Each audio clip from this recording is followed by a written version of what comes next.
It's Authors Revealed, and I'm Becky Anderson. I am so excited. One of my favorite picture book authors is here. It's Barbara Bottner, and her new picture book. You have to read this one to all the kids you love. It's called Priscilla Gorilla.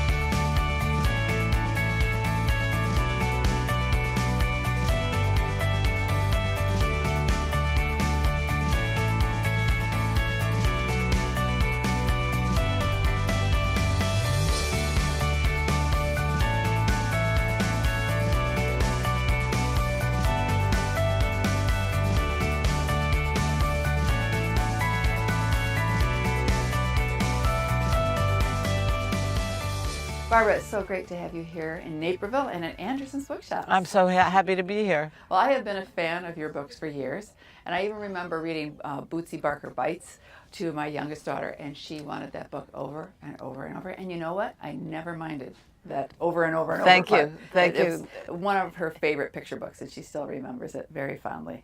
So I would like to know for this new book, and this is one of our favorites right now, so it's one of our favorite handsels with Priscilla Gorilla. It's absolutely wonderful. Thank you. And I know you have a lot of fans out there, but what are you hearing from, because the book's been out almost a little over 2 months now, I think, hasn't it? Yeah. March 7th. Yeah. So what are you hearing from educators, from parents, from kids who you're presenting to? I was thinking about this today because I was at a school yesterday. Mm-hmm. I think the kids really respond. I'm a little worried about teachers. I think it may be a little threatening because the reviews, everything has been wonderful. Yeah. Oh yeah. But I think teachers may find this really troublesome child who finally turns around at the end. I feel this anxiety in the room until there's an apology. Right. And I think it might be, I was wondering, I shouldn't say I think it is happening, but I was wondering if, like, there's a line in the book where she complains to her parents, well, my teacher is bad. I have a bad teacher. Oh. And sometimes that line gets a laugh. Yeah. But yesterday I found this breath being like, what is this about? So, I don't mind that. It's good to stimulate things. Right. Well, but the thing is, I think about this book is that Priscilla has such spirit and gumption.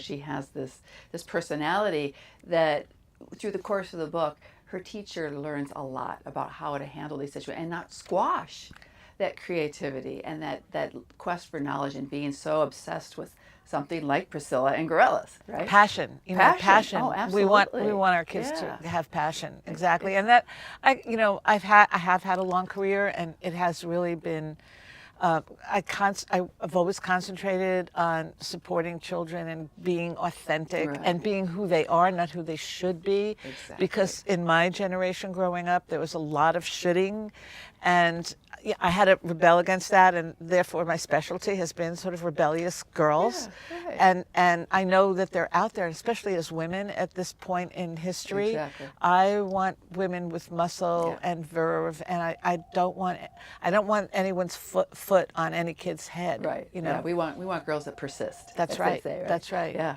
So the book's gotten 3-star reviews, which is fabulous. So you got that mother load of all reviews, a Kirkus star. So that's fabulous. So obviously people are loving it. And School Library Journal, which says so much when it gets a starred review, because that's what educators are looking for, a book that they can use in their classrooms. And now they've gotten that star that tells them they can totally do that. Thank you. So yeah. So where did the ideas for this book goes? And I think we'll talk a little bit later about, writing a picture book is not an easy thing. People think that there's a lot to it. And you've done a lot of help to a lot of other people who write picture books. But where did the idea for this one go? A girl who's obsessed with gorillas. Well, so I have to trace back to tell you that this book has been in some kind of form probably for a dozen years. So it was never quite right. Mm-hmm. So for the writers out there, they should persist. Is really all I'm saying. I got it right. But I guess it comes from how I live. In fact, the persistence is actually the story of getting the book published is part of persistence. Okay. But I was a kid who loved art and dance and drawing and painting, and it was kind of a survival for me. It was how I made it through some troubling things, and I really love that idea that when you find something, it can really be liberating, and that it doesn't mean that people are going to allow you to. I also acted, they're not necessarily mean they're going to want you to do what you're doing, and that you have to claim it, and that also, the part about she wants to be a gorilla because gorillas get their way. That's that's part of the human mentality. We all like to get our way, and I wanted to deal with that. I wanted to see if I could express that and also re-socialize it. Have it be bold, have it be out there, have it be a little bit annoying or create a little bit of a problem, but then see how it folds into growth. Right. But see, I think what's so great about the book is that she does persist, but she also teaches her teacher and her fellow classmates something, and without giving in. But she does learn how that and you have some great vocabulary in this book, but how cooperation. And what gorillas do actually in their communities, Right. So there's so much to learn about this, but she learns to do that without giving up her spirit and her passion. And it comes from her, it's nobody. I mean, the parents are supportive, and the teacher is also benign and supportive, but nobody's teaching her. She finds that word, and it makes sense to her, and that's really, I remember I once had an experience where I went into a kind of like a meditative thing, and I got a piece of information that is not something that I would, like if you told me, the information was forgive everyone all the time. That was the information. And when it first came to me, my thought was, I'm not going to do that. I'm not going to forgive everyone all the time. And if I had read it in a book, I probably would have gone, no, and closed the book. But it came from me. It was a message from me to me. And then I had to act on it. So it's internal, and then it has power.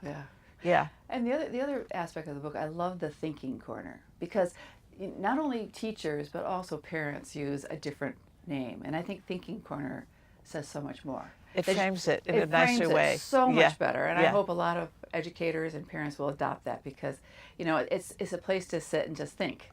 Instead of feeling punishment. Like punishment. Yes. Exactly. So I really love that in the book. So your partnership with Michael Emberley. Yes. And this is the third book that fourth book that you guys have done together. And the Miss Brooks books, which are absolutely brilliant, are so wonderful. How do you collaborate with Michael? Because you hear that story that so many authors never even get to meet their illustrator until after the fact. That's true. So do you guys really collaborate, and what is that working relationship like? Let me just say, I'm lucky because having brought Peggy into the business with Bootsy, Peggy Rathman, people will, often listen to my suggestions. So that did, and also that I was an illustrator. I illustrated all my early old books, so they are a little more, allowing of my influence. But I met Michael at a conference. I didn't know who he was. I saw his work, and I fell hard. I thought, wow. But he lives in Ireland now. Yes, but there's lots of ways to communicate, right? Absolutely. So we have a new idea. I have a new idea for a book about a curse word, and Michael is he's very, very smart, and he's very opinionated. So I send him a manuscript, and I get notes from him that are, single space, pages of notes, which I don't always agree with, and sometimes they're fabulous. So it really is collaboration, and it's a lot of fun to work with him. And he's given me some very important ideas for some of the stories. And, it really is a back and forth. Yeah, and I'm sure you give him a lot of ideas on what to put into the illustration. Yes, we just had a very interesting, I actually sent him art to give him a thought about how I foresaw something. And if he says, I like this, just send him a new manuscript. It's always, I'm like, Katie barred the door. You just like it? There's no notes, no long, so it's a good sign. Right. And what he puts in the illustration, because the body language. Oh, he's incredible. And Mr. Todd, the teacher, the kindergarten teacher in this, just his expressions, his body language say so much. Yep. But it's also the kids and the parents in this book. He's so specific. Yeah, He's right, really, right. you know, as someone who, my training was art, not as a writer. So I know I can really appreciate what you're just talking about, how specific he is and how observant he is. And the picture of the teacher dancing at the end. Yesterday, the kids really loved that. They got excited about that. I was thinking, I don't know that Michael dances like that, but he certainly got it on the page. Right. You know? Right. Yeah. Yeah. No, but they just fit together so well. So word and picture are fabulous. So, I love the way through the book because you're being so entertained, but you're also learning about gorillas. Yeah. And she's teaching not only her teacher, but her fellow classmates, Yeah. you know? Yeah. And there's some wonderful facts. I love the fact that you threw in Dean Fossey, who was, Yeah. you know, and then all the other things about gorillas. I thought that was fabulous. And I think kids are learning, but they're having a great time at the same time. That's my sneaky agenda. Yeah, you're very, very sneaky. But I love the part when you bring in the cooperation. Yeah. And Priscilla, you know, her dad's reading to her about the cooperation and what gorillas do in the wild. Yeah. And this is where she sort of changes Yes. her actions a little bit. She gets it. Well, I did a book called Annoying ABC. Oh, I love and that there's book, yeah. Thank you. And there's the same kind of thing at the end. There's an apology. Yeah. Yeah. And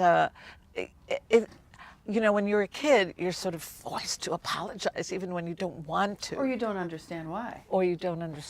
Yeah, exactly. Right. So I think it's great if you can work that into a story and have it be organic and acceptable and really liberating once you get to that point where you understand that it's the right thing to do. Right. Yeah. And when she does apologize, Mr. Todd says, I'll take that as apology. Right.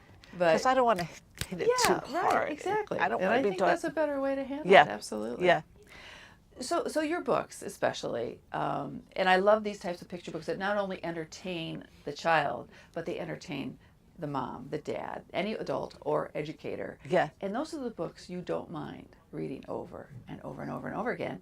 And you know, my word for those are those forever books that are always going to be around because they do have that ability to entertain different ages at the same time. Thank you. That's a really nice compliment. Yeah. But the revolution that takes place in the classroom, I love that. When, you know, so she comes to school and she really gets into gorilla with her gorilla costume. Right. But then she sort of starts a revolution with all of her That's right. classmates.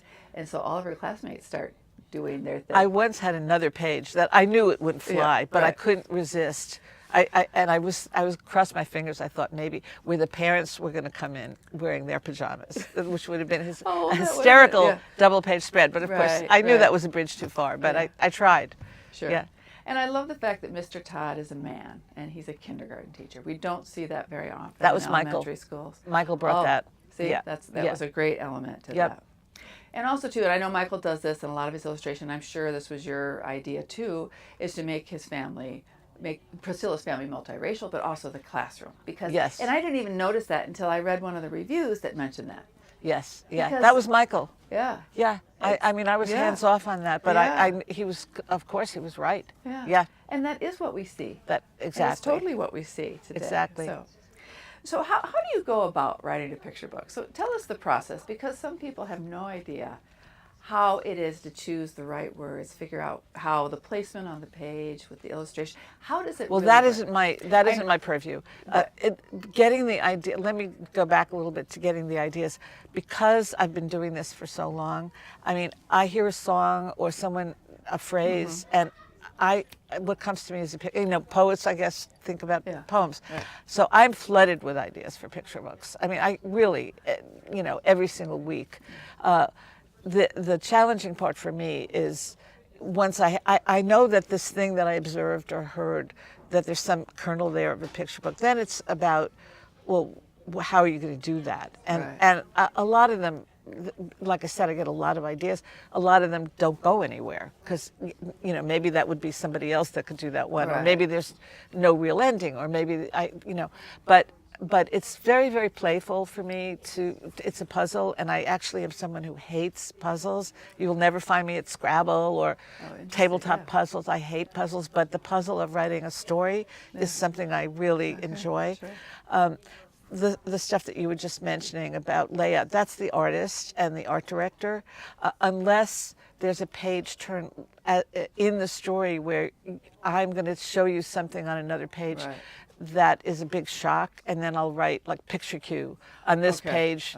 There are 100,000 ghosts. You're right, but other than that, I don't do the layout. Right. But as an artist yourself, though, do you ever do a mock-up a little bit I do. Of sort of a dummy for the illustrator? I do. Sometimes I do, and like small things like the last page of Priscilla, the type. About Mr. Todd. I forget what the exact words are, but I looked at it and it was in the wrong place. It didn't. There needed to be like a sense of a. So yes, I will like go through, versions of the book to see to oversee, certain things. Right. But I don't make the original decisions. Yeah. Right. So I was reading some of your biography, and you have done so many things in the arts, whether it's and I'll just list them all. You said you started off as an artist, but it's also being an actor, a screenwriter. You've been a television writer. You're a writing coach. You've written for a lot of magazines and journals. Kindergarten teacher, animator. I mean, a writing teacher. All these things, on it goes. And what do you think of those different things that you've done throughout your career have really helped inform your life as a writer? I know that's a big question, but it has to. All of these have to. Well, I mean, with acting, there's a direct connection because you have to inhabit a character, right? And you have to understand the character, sure. And so that's the work of a writer as well.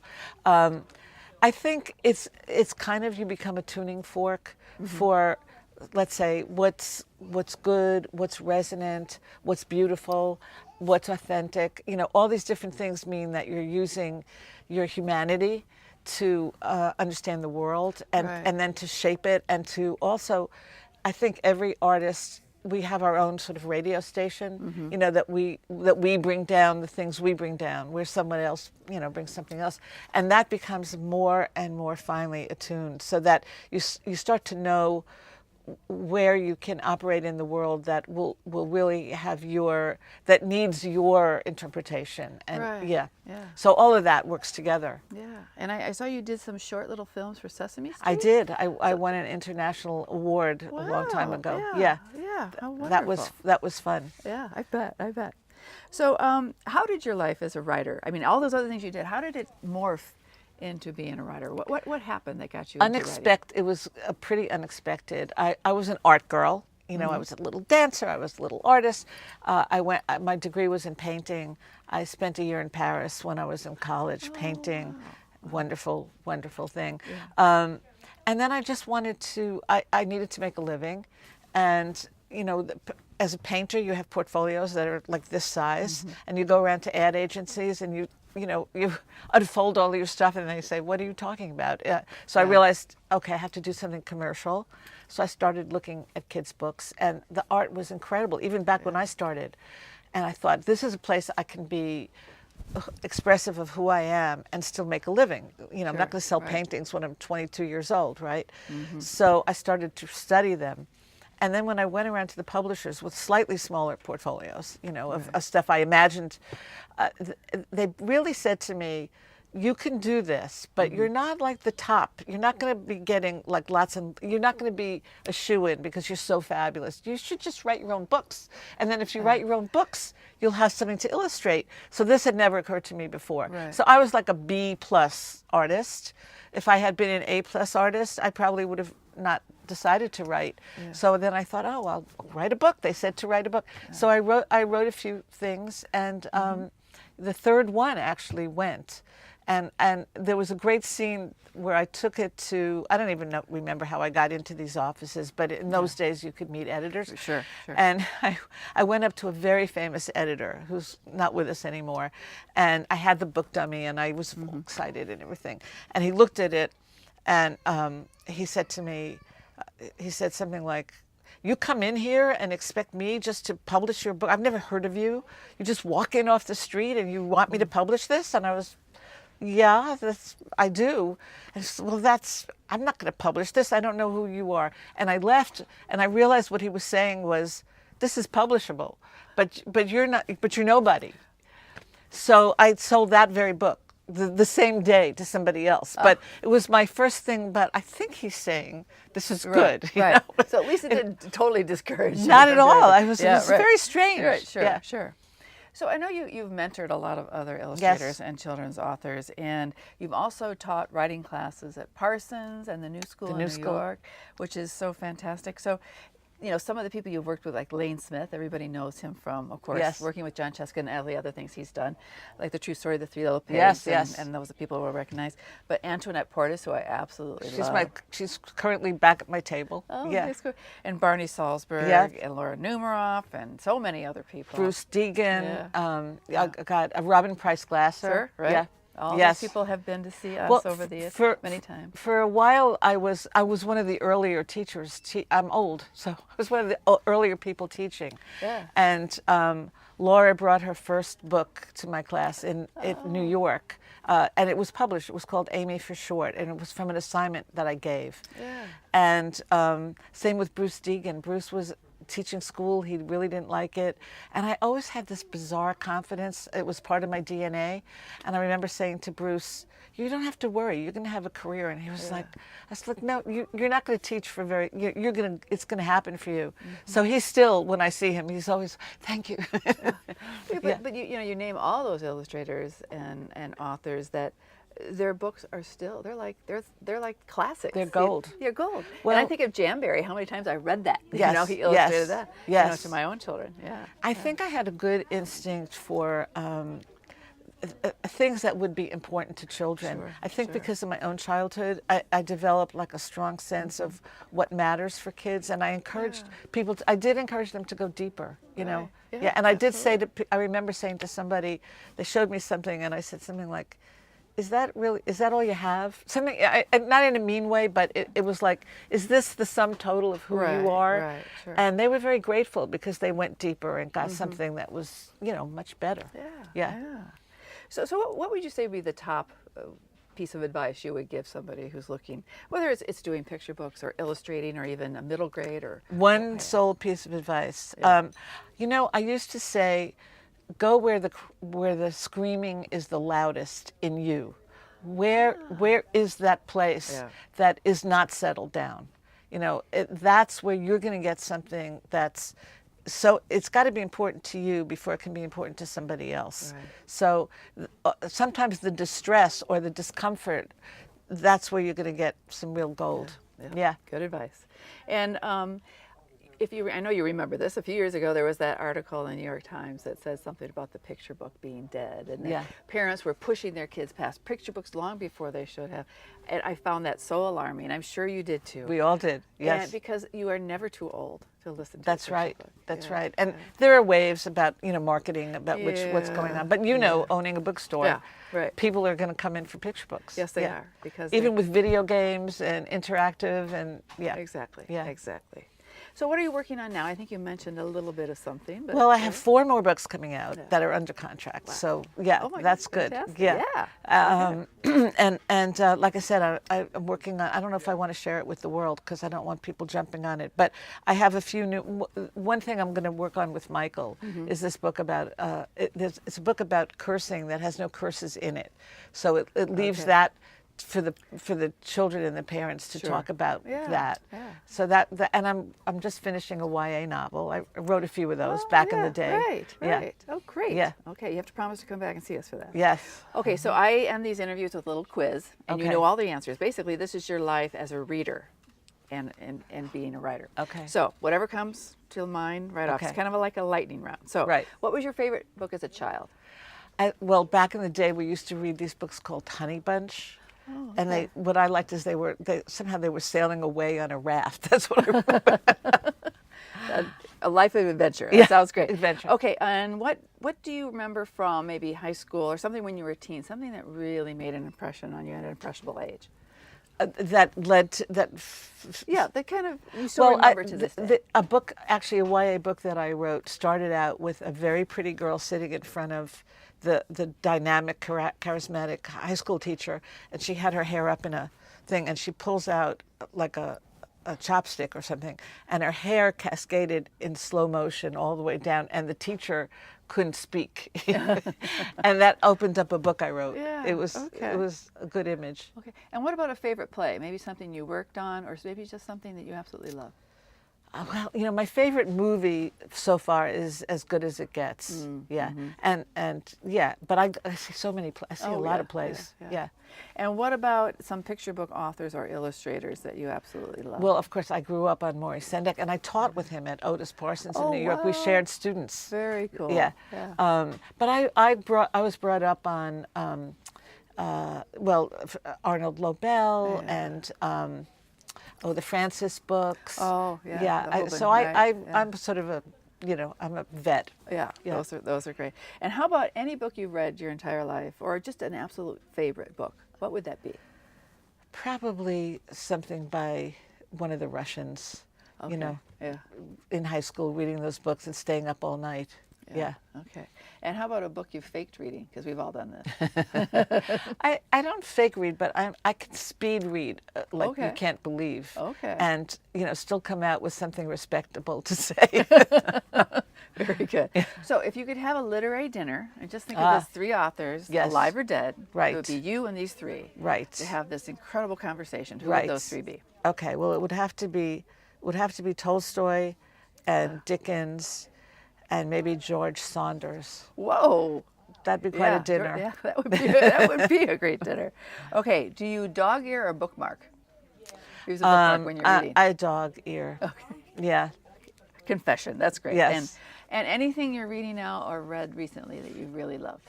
I'm just started reading Imagine Me Gone, which is a brand new book. Yeah. So that's on the plane. Okay. Yeah. All right. Well, 100%. Great score. Thank you. Thank you. And congratulations on Priscilla Gorilla. Thank you. Absolutely fabulous. Thanks for your great picture book. questions. Appreciate it. Great conversation with one of our greatest picture book authors today. This is a forever book, and it's Priscilla Gorilla. You have to read this to all the kids you love. Thanks for joining me on Authors Revealed.